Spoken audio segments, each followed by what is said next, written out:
Like most people, I don't like it when companies track my purchases and then recommend me stuff they think I need. So I came up with a plan, which I'm going to share with you guys. Let's say you need to post something, but you have no envelopes. What do? If you answered order an envelope online or go and buy an envelope, you're wrong. If you want to be one step ahead of the algorithm, you got to buy 500 envelopes. That's right. You buy 500 envelopes, use one, and have the rest sit on your desk, probably forever. Why? Because that way the algorithm is going to recommend you envelopes forever, which you don't need, making you one step ahead of it. So, buying stuff you don't need nor want is the best way to stay ahead. If you want the algorithm to not catch up to you, make sure to like the video and subscribe to the channel. It takes you 2 seconds, but will help the channel immensely. I am not sure if this strategy will work with AIs though, which has been a hot topic of discussion in recent times. The idea of AIs are not new.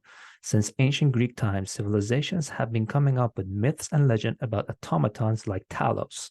However, recent technological innovations have made myths into reality, or are at least trying to. The first iteration of this technology was limited, but now with multi-million-dollar companies like Microsoft throwing seamless amount of money at its development, AI seem to have advanced quite a lot. We now have artificial general intelligence, which is able to solve not only one particular problem, but any problem, very similar to a human being. There are undoubtedly a lot of social benefits that can come out of this technology, but the question that concerns me the most is what type of impact this new technology could have on politics, and how will it impact liberalism going forward? Keep in mind, since the technology is relatively new and we as a society are still experimenting with it, the content of this video will be my own hypothesis about it. Elections in liberal democracies can be very expensive, especially in the United States. According to the Federal Election Commission, from January 1st, 2021 until September 30th, 2022, House and Senate candidates spent roughly $2.7 billion. AIs have the ability to reduce the cost of election by generating ads. Furthermore, AIs can search and find the best ad possible for each demographic group politicians want to target, which means focus groups are not as necessary for campaigns as they were in the past. Lastly, since AIs can make targeted ads more efficient, they can help politicians target specific groups with specific ads based on their interest, something which they are already doing, but AIs can make the process much more efficient. However, there's also a big, and I do mean big, red flag in all this. AI-generated ads are not very good. If you have seen any of those weird pizza ads floating around in the internet, or those rock eats rock AI-generated videos, you know what I'm talking about. It's very obvious that these videos were generated by a non-human entity who has been studying humans. However, AIs can rapidly improve and make more realistic ads as they become more advanced. This would mean at some point the ads made by human beings can be indistinguishable from ads made by AIs. This might seem a good thing, but political advertisements are meant to attract the viewer to a particular candidate and at the same time paint their opponent in as much of a negative light as possible.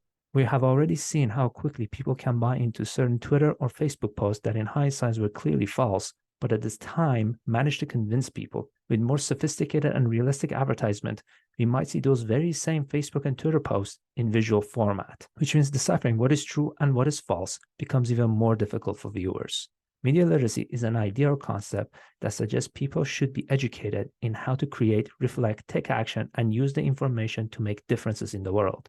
One of the most important tenets of media literacy education is to teach people how to counteract radical and extreme discourse perpetuated in the media and to arrive at rational and reasonable conclusions. With the advancement made in AI-generated advertisement, media literacy education will most likely become a lot more important for schools and universities. We have to keep in mind, although we have discussed how politicians can benefit and use AIs in their political campaigns, they are not the only ones with a vested interest in politics of liberal societies. Interest groups, nonprofit organizations, and special interests all have vested interests in politics and elections outcome.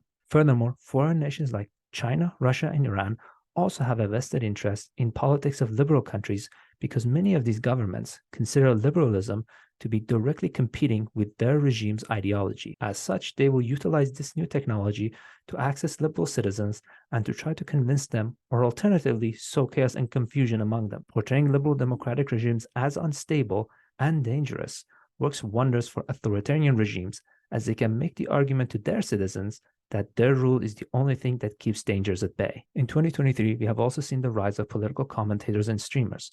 They always had a presence on social media, but now they have become so big that some can rival medium-sized mainstream news organizations. And as much as we all love our own little political streamer or political YouTuber and commentator, we must keep in mind a lot of them are not beholden to stringent standards.